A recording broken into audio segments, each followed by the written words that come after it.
Hey guys, so this is my hashtag #MeToo video or something.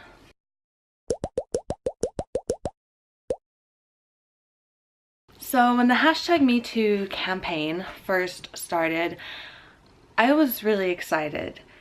It was like, I didn't realize that this had to be talked about until it was being talked about and I saw the reaction from people and just realized how secret we actually do keep these stories. Reading the Facebook statuses of some people that decided to share their hashtag #MeToo experiences in more detail inspired me to share my own story.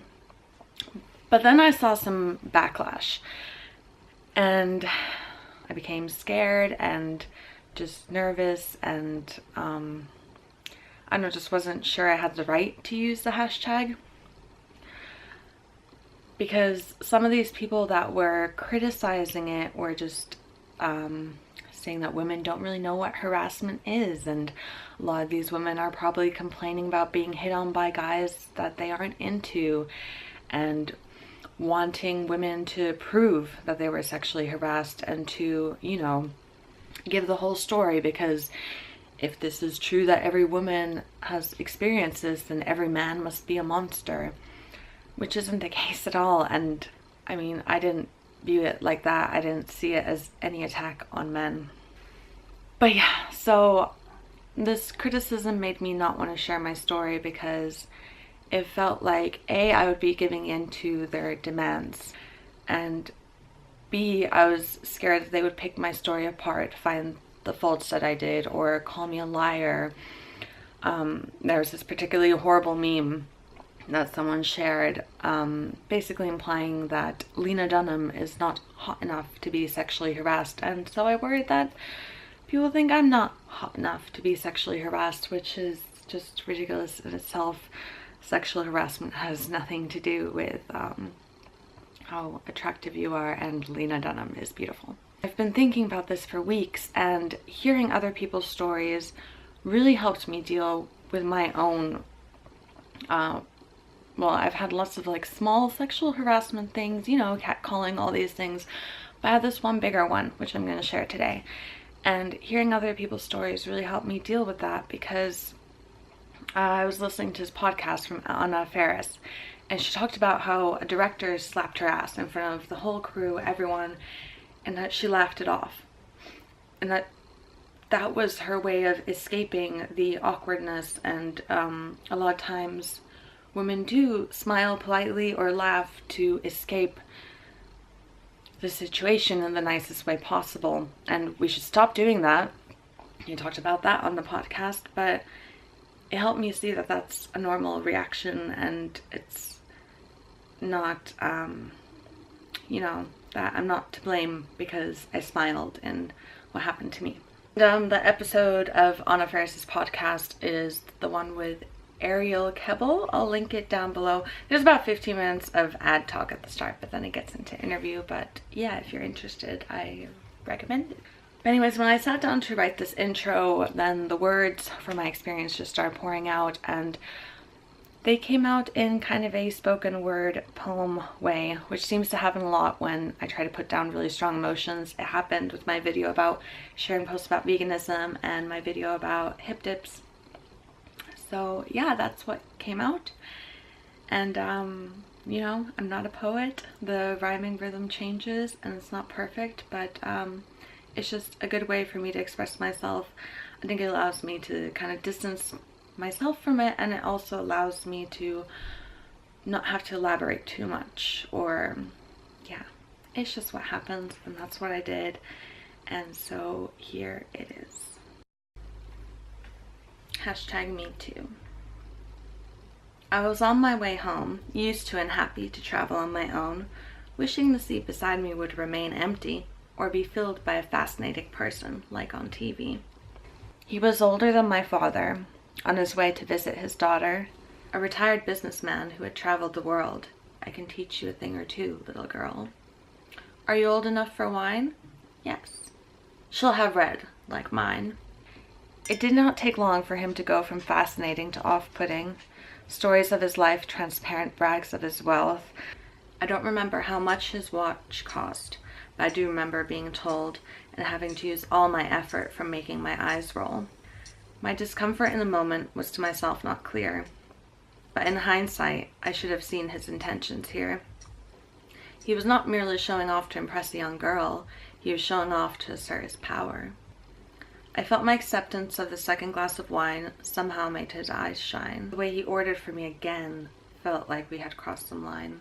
Could he not see how tight-lipped my smiles had become? Did my staring questions towards family not sound some alarm? She's younger than your daughter, I decided. My easy escape might be to slumber. While waiting for the trays to be collected, he reached and held my hand. I gave a cautious laugh and tried to disband. Friends hold hands, no? And are we not that? I'm not being strange, just polite. Could you be polite back? So I held his hand with extreme unease, mostly because I felt I'd be embarrassed if anyone else were to see. So for fear of awkwardness or discomfort, appease this old man's wish I did. And maybe he really was just being friendly, and I, a completely paranoid kid. No. His thumb began to move in my hand, motions that the memories of make my body clamp. I tried to move my hand away, and his grip tightened. I looked up at his face. It had changed, and for the first time, but finally, I was frightened. I stared out the window, for a moment paralyzed to move, but with one last effort and that tight-lipped smile, I pulled harder and my hand was loose.